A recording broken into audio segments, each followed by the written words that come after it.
श्री राम जी के बाण सर्पों के समूह के समान हैं और राक्षसों के समूह मेढक के समान। जब तक वे इन्हें ग्रस नहीं लेते, निगल नहीं जाते, तब तक हट छोड़कर उपाय कर लीजिए। मूर्ख और जगत प्रसिद्ध अभिमानी रावण कानों से उसकी वाणी सुनकर खूब हंसा और बोला, स्त्रियों का स्वभाव सचमुच ही बहुत डरपोक होता है। मंगल में भी भय करती हो। तुम्हारा मन हृदय बहुत ही कच्चा कमजोर है। यदि वानरों की सेना आवेगी तो बेचारे राक्षस उसे खाकर अपना जीवन निर्वाह करेंगे। लोकपाल भी जिसके डर से कांपते हैं, उसकी स्त्री डरती हो, ये बड़ी हंसी की बात है। रावण ने ऐसा कहकर हंसकर उसे हृदय से लगा लिया और ममता बढ़ाकर अधिक स्नेह दर्शाकर वह सभा में चला गया। मंदोदरी हृदय में चिंता करने लगी कि पति पर विधाता प्रतिकूल हो गए। ज्यों ही वह सभा में जाकर बैठा, उसने ऐसी खबर पाई कि शत्रु की सारी सेना समुद्र के उस पार आ गई है। उसने मंत्रियों से पूछा कि उचित सलाह कहिए, अब क्या करना चाहिए। कोष्टक। तब वे सब हंसे और बोले कि चुप किए रहिए, इसमें सलाह की कौन सी बात है। आपने देवताओं और राक्षसों को जीत लिया, तब तो कुछ श्रम ही नहीं हुआ। फिर मनुष्य और वानर किस गिनती में हैं। मंत्री, वैद्य और गुरु ये तीन यदि अप्रसन्नता के भय या लाभ की आशा से हित की बात न कहकर प्रिय बोलते हैं, ठकुर सुहाती कहने लगते हैं, तो क्रमशः राज्य, शरीर और धर्म इन तीन का शीघ्र ही नाश हो जाता है। रावण के लिए भी वही सहायता संयोग आ बनी है। मंत्री उसे सुना सुनाकर मुंह पर स्तुति करते हैं। इसी समय अवसर जानकर विभीषण जी आए। उन्होंने बड़े भाई के चरणों में सिर नवाया, फिर से सिर नवाकर अपने आसन पर बैठ गए और आज्ञा पाकर ये वचन बोले, हे कृपाल, जब आपने मुझसे बात राय पूछी ही है तो हे तात, मैं अपनी बुद्धि के अनुसार आपके हित की बात कहता हूँ। जो मनुष्य अपना कल्याण, सुंदर यश, सुबुद्धि, शुभ गति और नाना प्रकार के सुख चाहता हो, वो हे स्वामी, परस्त्री के ललाट को चौथ के चंद्रमा की तरह त्याग दे, अर्थात जैसे लोग चौथ के चंद्रमा को नहीं देखते, उसी प्रकार परस्त्री का मुख ही न देखे। 14 भुवनों का एक ही स्वामी हो, वह भी जीवों से वैर करके ठहर नहीं सकता, नष्ट हो जाता है। जो मनुष्य गुणों का समुद्र और चतुर हो, उसे चाहे थोड़ा भी लोभ क्यों न हो, तो भी कोई भला नहीं कहता। हे नाथ, काम, क्रोध, मद और लोभ ये सब नरक के रास्ते हैं। इन सब को छोड़कर श्री रामचंद्र जी को भजिए, जिन्हें संत सत्पुरुष भजते हैं। हे तात, राम मनुष्यों के ही राजा नहीं हैं। वे समस्त लोकों के स्वामी और काल के भी काल हैं। वे संपूर्ण ऐश्वर्य, यश, श्री, धर्म, वैराग्य एवं ज्ञान के भंडार भगवान हैं।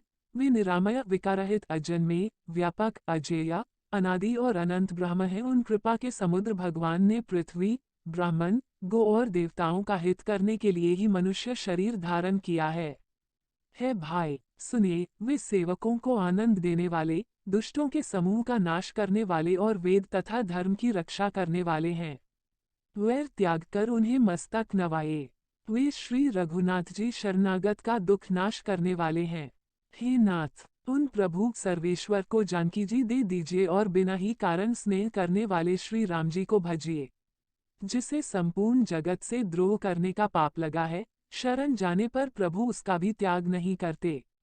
जिनका नाम तीनों तापों का नाश करने वाला है, वे ही प्रभु भगवान मनुष्य रूप में प्रकट हुए हैं। हे रावण, हृदय में ये समझ लीजिए। हे दशशीष, मैं बार बार आपके चरणों लगता हूँ और विनती करता हूँ कि मान, मोह और मद को त्याग कर आप कौसलपति श्री राम जी का भजन कीजिए। मुनि पुलस्त्य जी ने अपने शिष्य के हाथ यह बात कहला भेजी है। हे तात, सुंदर अवसर पाकर मैंने तुरंत ही वह बात प्रभु आपसे कह दी। माल्यवान नाम का एक बहुत ही बुद्धिमान मंत्री था। उसने उन विभीषण के वचन सुनकर बहुत सुख माना और कहा, हे तात, आपके छोटे भाई नीति विभूषण, नीति को भूषण रूप में धारण करने वाले अर्थात नीतिमान हैं। विभीषण जो कुछ कह रहे हैं उसे हृदय में धारण कर लीजिए। रावण ने कहा, ये दोनों मूर्ख शत्रु की महिमा बखान रहे हैं। यहाँ कोई है, इन्हें दूर करो न। तब माल्यवान तो घर लौट गया और विभीषण जी हाथ जोड़कर फिर कहने लगे, हे नाथ, पुराण और वेद ऐसा कहते हैं कि सुबुद्धि अच्छी बुद्धि और कुबुद्धि खोटी बुद्धि सबके हृदय में रहती है। जहाँ सुबुद्धि है, वहाँ नाना प्रकार की संपदाएं, सुख की स्थिति रहती है, और जहाँ कुबुद्धि है वहाँ परिणाम में विपत्ति दुख रहती है। आपके हृदय में उल्टी बुद्धि आ बसी है, इसी से आप हित को अहित और शत्रु को मित्र मान रहे हैं। जो राक्षस कुल के लिए कालरात्रि के समान हैं, उन सीता पर आपकी बड़ी प्रीति है। हे तात, मैं चरण पकड़कर आपसे भीख मांगता हूँ, विनती करता हूँ कि आप मेरा दुलार रखिए, मुझ बालक के आग्रह को स्नेहपूर्वक स्वीकार कीजिए, श्री राम जी को सीता जी दे दीजिए, जिसमें आपका अहित न हो। विभीषण ने पंडितों, पुराणों और वेदों द्वारा सम्मत अनुमोदित वाणी से नीति बखान कर कही, पर उसे सुनते ही रावण क्रोधित होकर उठा और बोला कि रे दुष्ट, अब मृत्यु तेरे निकट आ गई है। अरे मूर्ख, तू जीता तो है सदा मेरा जिलाया हुआ, अर्थात मेरे ही अन्न से पल रहा है, पर हे मूढ़, पक्ष तुझे शत्रु का ही अच्छा लगता है। अरे दुष्ट, बता न, जगत में ऐसा कौन है जिसे मैंने अपनी भुजाओं के बल से न जीता। मेरे नगर में रहकर प्रेम करता है तपस्वियों पर। मूर्ख, उन्हीं से जा मिल और उन्हीं को नीति बता। ऐसा कहकर रावण ने उन्हें लात मारी, परंतु छोटे भाई विभीषण ने मारने पर भी बार बार उसके चरण ही पकड़े। शिवजी कहते हैं, हे उमा, संत की यही बड़ाई महिमा है कि वे बुराई करने पर भी बुराई करने वाले की भलाई ही करते हैं। विभीषण जी ने कहा, आप मेरे पिता के समान हैं, मुझे मारा सो तो अच्छा ही किया, परंतु हे नाथ, आपका भला श्री राम जी को भजने में ही है। इतना कहकर विभीषण अपने मंत्रियों को साथ लेकर आकाश मार्ग में गए और सबको सुनाकर वे ऐसा कहने लगे, श्री राम जी सत्य संकल्प एवं सर्वसमर्थ प्रभु हैं, और हे रावण तुम्हारी सभा काल के वश है। अतः मैं अब श्री रघुवीर की शरण जाता हूँ, मुझे दोष न देना।